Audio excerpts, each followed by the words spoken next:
저도 읽으면서 와, 이건 진짜 똑똑하다 싶었던 얘기가 있었어서 소개를 해드리려고 합니다. 그치만 주변에서 반대를 한다고 내가 하고 싶은 일을 시도조차 안 해볼 순 없잖아요. 또 성공적으로 설득을 하고 나니까 앞으로 또 다른 상황에서 다른 사람과 해결해야 할 일이 생기더라도 아, 이렇게 얘기를 나누면 맞춰갈 수 있겠다 라는 자신감도 생기더라고요. 안녕하세요, 여러분. 미인입니다. 최근에 목표에 다가가는데 도움이 되는 인사이트를 하나 얻게 돼서 여러분과 공유하고자 영상을 켜게 됐습니다. 욕심있게 자기가 원하는 걸 이뤄내고 싶은 분들, 아니면 조금이라도 성장한 내 모습을 기대하는 분들은 해야 할 일도 하고 싶은 일도 너무 많잖아요. 제가 약간 그런 타입의 사람이거든요. 하지만 막상 현실은 내 주변 사람들이 나와 의견이 다르다거나 심지어는 내 의견에 반대하는 사람들이 있기도 하죠. 그치만 주변에서 반대를 한다고 내가 하고 싶은 일을 시도조차 안 해볼 순 없잖아요. 그럴 때 활용할 수 있는 내가 원하는 걸 쉽게 이룰 수 있게 도와줄 치트키 4가지를 저의 경험과 이 책을 통해 여러분들과 나눠보려고 합니다. 상대와 커뮤니케이션을 잘 하고 싶은 분들, 내가 원하는 걸 효과적으로 전달하는 법을 알고 싶은 분들 모두에게 유용한 내용이 있을 거니까요. 영상 끝까지 봐주시면 감사하겠습니다. 저번 학기에 9시 수업이 이틀 연속 있었어요. 6시 반엔 집을 나서야 됐는데 일찍 일어나는 루틴으로 도무지 바뀌지가 않더라고요. 금요일은 수업 후에 알바를 가고 토요일엔 동아리까지 가는 상황이었어서 금토가 너무 힘들었어요. 그때 이건 통학 시간을 줄이는 수밖에 없다 생각하게 됐는데 엄마의 반대가 예상이 됐죠. 아, 이거는 미리 준비를 좀 해야 된다 싶어서 대뜸 운전해서 통학해서 학교 가고 싶다 뭐 이렇게 감정적으로 주장하지 않고 자동차 보험료, 학교 주차비 등등 좀 미리 알아봐야 될 자료들을 정리를 해서 이야기를 했어요. 예상했던 대로 처음에는 막 반대를 하셨지만 결국 설득이 되어 운전해서 통학을 할 수 있게 됩니다. 이 일을 겪고 나니까 아, 설득이 진짜 중요한 거구나. 그냥 감정적으로 주장하기보다는 상황을 정확하게 정리하고 상대랑 협상을 하거나 설득을 하는 게 얼마나 중요한 과정인지 좀 체감을 하게 된 것 같아요.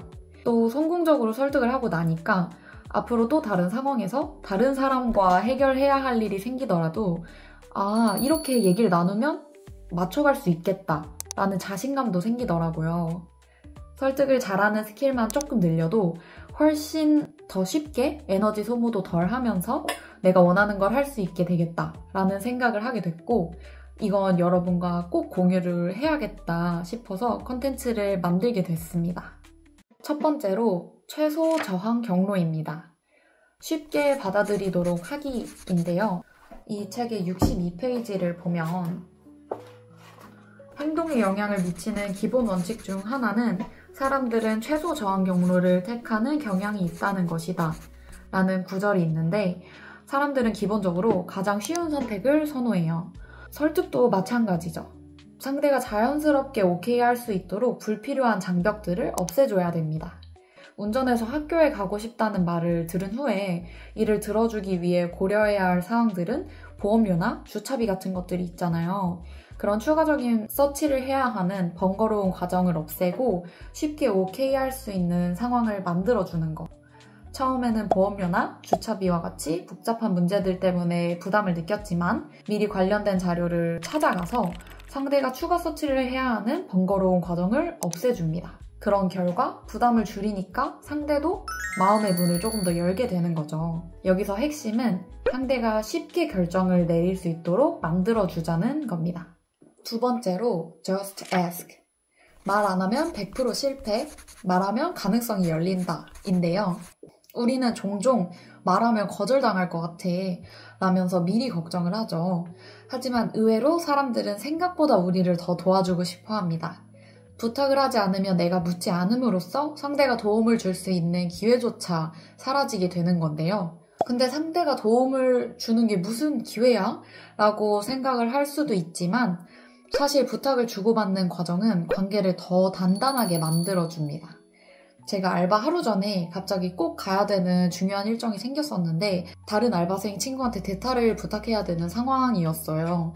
근데 일정이 너무 촉박하게 부탁을 하다 보니까 미안한 마음이 들어서 약간 망설여지더라고요. 근데 어쩔 수 없는 상황이었어서 결국 대타를 요청을 했고 그 친구의 도움을 받게 됩니다. 그런데 얼마 지나지 않아서 그 친구도 갑작스럽게 대타를 요청해야 하는 상황이 생겼고 저한테 대타를 요청하게 됐어요. 미안해 하면서 부탁을 했는데 저의 경우는 오히려 그때 너무 고마웠던 마음이 있어서 이번에 대타를 나가면서 약간 저의 죄를 청산하는 그런 느낌이었거든요. 이런 관점에서 보면 부탁을 한다는 건 단순히 내가 원하는 걸 얻는 과정인 게 아니라 나도 도와줄 준비가 되어 있어 라는 신호를 보내는 일이기도 해요. 부탁은 서로 돕는 관계를 만드는 과정이기도 한 거죠. 다음으로 중요한 건 타이밍과 소통인데요. 적절한 순간을 포착하면 불가능도 가능이 된다 입니다. 같은 말이라도 언제 하느냐에 따라 반응이 달라져요. 책에선 상대가 받아들이기 쉬운 순간을 기가 막히게 캐치해서 성공시킨 마케팅 사례를 하나 소개해 주는데요. 저도 읽으면서 와, 이건 진짜 똑똑하다 싶었던 얘기가 있었어서 소개를 해드리려고 합니다. 바로 폭우 속 마케팅 전략인데요. 세부퍼시픽 항공이 장마철에 홍콩에서 마케팅을 했어요. 비가 올 때만 보이는 마법 같은 광고를 인도에 숨겨둔 건데 조금 더 자세히 설명을 해드리자면 홍콩의 장마철에 하루에도 몇 시간씩 비가 퍼붓고 도시는 눅눅하고 불쾌한 분위기였다. 사람들은 우산을 쓰고 빠르게 걸으며 웅덩이에 빠지지 않으려고 바닥을 조심스럽게 살폈다. 그런데 빗물이 인도를 적시자 발밑에서 마법처럼 글자가 떠올랐다. 필리핀은 오늘도 화창. 메시지 아래에는 QR코드가 함께 있었다. 스캔해보니 필리핀 해변행 비행기 티켓 할인 페이지로 연결이 됐다고 해요. 캠페인은 홍콩 사람들이 가장 따뜻한 곳을 원할 순간을 정확히 포착한 거죠. 사람들은 비에 젖은 바닥을 보면서 자연스럽게 여행을 떠올렸고 그 자리에서 바로 예약까지 하게 됩니다. 그 결과 항공권 판매율은 37%나 증가했다고 해요. 이게 바로 책에서 소개한 최적의 타이밍을 포착하고 활용한 마케팅 사례인데요.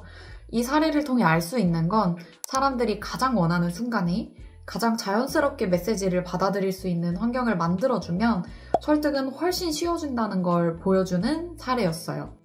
정리하자면 상대가 받아들이기 쉬운 순간을 포착하면 불가능한 보이던 일도 가능해진다. 라는 거고 말하는 내용만큼이나 중요한 게 내용을 전달하는 적절한 타이밍이라는 거예요. 네 번째는 프레이밍인데요. 어떤 해석에 초점을 맞춰 말하는지에 따라 설득력이 달라진다 입니다. 같은 내용이라도 어떻게 말하느냐에 따라 상대방의 반응이 완전히 달라질 수가 있어요.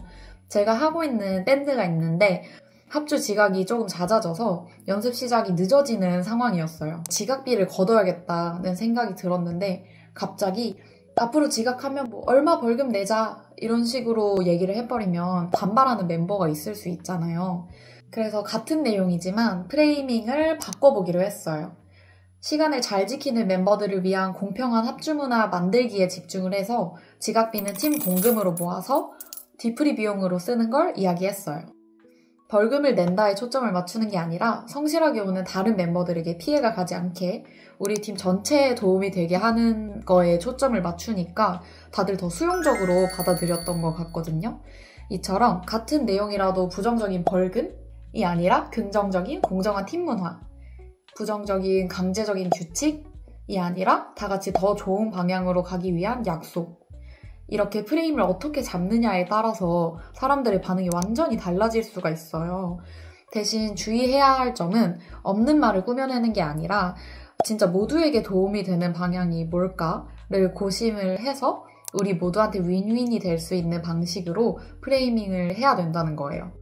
누군가를 속이고 이용하는 게 아니라 우리가 같이 좋은 방향으로 갈 수 있게 하는 데 활용이 돼야 하는 거니까요.